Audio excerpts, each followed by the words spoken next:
नमस्कार सखाओ, नमस्कार मित्रों। आप सभी का हमारे डॉक्यूमेंट्री और मंदिर के एपिसोड नंबर 4 में बहुत बहुत बहुत स्वागत है। जैसा कि आप सब इस मंदिर को देख रहे हैं, यह मंदिर बहुत ही अलग और बहुत ही अनोखी है। यह मंदिर महात्मा गांधी काशी विद्यापीठ के अंदर ही आती है। यह मंदिर ललित कला विभाग के जस्ट बगल में है। ललित कला विभाग काशी विद्यापीठ का एक फैकल्टी है, उसका एक भाग है और उसी भाग के बगल में यह खूबसूरत सी मंदिर है। यह खूबसूरत सी मंदिर वृक्षों से, पौधों से और फूलों से, सब कुछ से घिरी हुई है।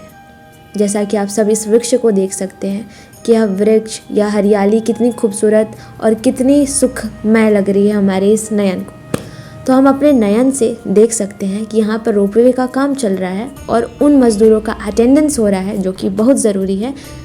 काशी का यहाँ पर पहला रोपवे बनने जा रहा है, तो उसका यहीं पर आप देख सकते हैं कि वहाँ पे एक टावर भी लगा हुआ है, जहाँ पर पूरे रोपवे की व्यवस्था करी जा रही है। तो यह एक खूबसूरत सा दृश्य है। अगर इस मंदिर के बारे में बात की जाए तो यह मंदिर 2 मंजिले की है और इस मंदिर की बहुत सारी खासियत है। पहली बात तो यह बहुत ही ऐतिहासिक मंदिर है। आप सबको यहाँ पर ज़रूर आना चाहिए और इस मंदिर का ज़रूर भ्रमण करना चाहिए, क्योंकि यह हमारे उस समय की मंदिर है जब हमारे स्वतंत्रता सेनानी एक उद्देश्य से इस मंदिर को बनाए हुए थे। हाँ, और वह उद्देश्य यह था कि लोग हमारे आज़ादी के प्रति समर्पित हो सके। तो अब हम धीरे धीरे चलते हैं अपने मंदिर के प्रांगण में। जैसा कि आप सब यहाँ पढ़ सकते हैं, वंदे मातरम लिखा हुआ है यहाँ पर, और यहाँ लिखा हुआ है त्वं ही प्राणाम शरीरे बाहुते तुमी माँ शक्ति, हृदय तुमी माँ भक्ति, हृदय तुमी माँ भक्ति। तो अब हम मंदिर के अंदर प्रवेश करने जा रहे हैं। यह मंदिर सबसे अलग इसलिए है क्योंकि यहाँ पर किसी भी देवी देवता का कोई मूर्ति नहीं है। यहाँ पे किसी भी देवी देवता की कोई भी पूजा नहीं की जाती है। यहाँ पर पूजा होती है हमारे आज़ादी की। यहाँ पर पूजा होती है हमारे अखंड भारत की। यह अखंड भारत का मानचित्र है जिसे दूर दूर से लोग देखने के लिए आते हैं और जिनको अच्छे से गाइडेंस भी की जाती है। अखंड भारत के बारे में बहुत अच्छी जानकारी भी यहाँ दी जाती है। अगर हम इस मंदिर के निर्माण की बात करें तो राष्ट्र रत्न बाबू श्री शिव प्रसाद गुप्त जी ने कराया था। 1913 में कांग्रेस के अध्यक्ष हुआ करते थे श्री शिव प्रसाद जी। 1913 में ही कांग्रेस का अधिवेशन हो रहा था कराची में। जब कराची से लौटते हुए वह मुंबई गए और मुंबई से पूना, तो वहाँ पर गौरे करवे वृद्धाश्रम है और वहीं पर उस आश्रम में ऐसा मानचित्र मिट्टी का बना हुआ है। वहाँ से प्रेरणा लेने के बाद बाबू श्री शिव प्रसाद जी लंदन गए और वहाँ पर उन्होंने म्यूज़ियम में देखा कि बहुत से कटे पत्थर इस आकार में रखे हुए थे।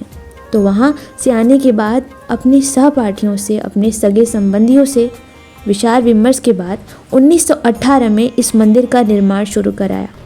और यह मंदिर आपको पता है कब तैयार हुआ? 1924 में।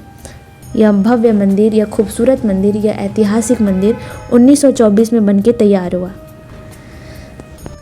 25 अक्टूबर 1936 में राष्ट्रपिता महात्मा गांधी के द्वारा इस मंदिर का उद्घाटन हुआ।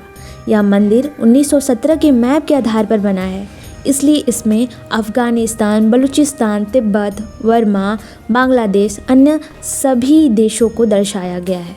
और यह जो मंदिर है ये बेसिकली मकराना मार्बल का बना हुआ है।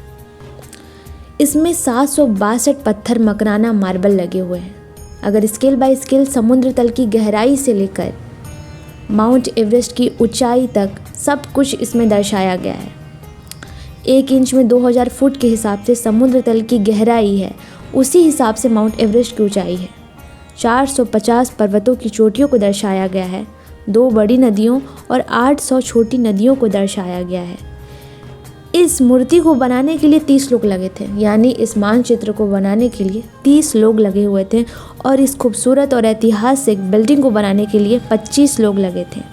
इसके इंजीनियर बाबू दुर्गा प्रसाद खत्री जी थे।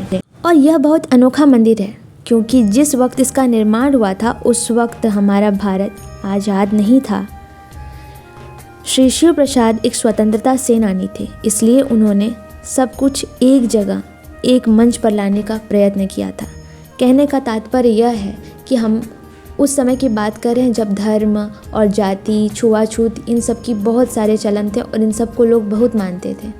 तो उन्होंने ऐसा विचार किया कि क्यों ना एक ऐसी चीज़ बनाई जाए जहाँ पर ऐसा कुछ ना देखा जाए, और इस मंदिर में हर कहीं से, हर किसी भी शहर से, किसी भी देश से, किसी भी जाति के व्यक्ति आकर के दर्शन कर सकते हैं और इस मंदिर के बारे में पूरी जानकारी ले सकते हैं।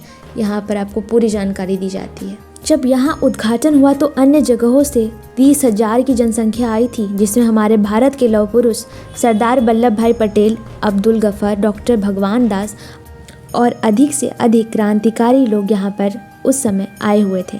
हमारे स्वतंत्रता सेनानी चंद्रशेखर आज़ाद जी, वह भी यहाँ गुप्त तरीके से रह चुके हैं। वह हमारे महात्मा गांधी काशी विद्यापीठ के ही छात्र हुआ करते थे और यहाँ पर रणनीति बनाने के लिए वह लोग यही रहते थे। जय हिंद, जय भारत।